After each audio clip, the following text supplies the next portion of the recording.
अगदी जलद व अचूक बातम्यांसाठी पाहत रहा महामीडिया 24 सदैव तत्पर। पुणे बेंगलोर राष्ट्रीय महामार्गावर शिरोली पुलाची येथील मदरसा जवळील वळणावर कारची डिव्हायडरला धडक बसून झालेल्या अपघातात वयोवृद्ध कार चालक किरकोळ जखमी झाला। या धडकेत कारच्या 6 एअरबॅग ओपन झाल्या। यात कारचे मोठे नुकसान झाले। हा अपघात सायंकाळी 4:30 वाजता झाला।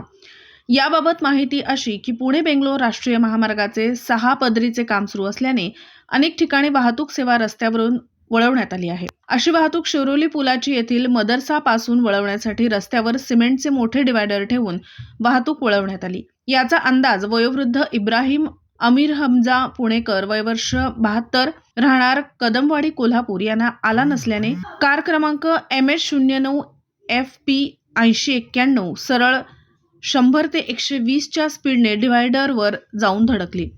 यामध्ये कारच्या 6 एअरबॅग ओपन झाल्या, त्यामुळे पुणेकर किरकोळ जखमी झाले।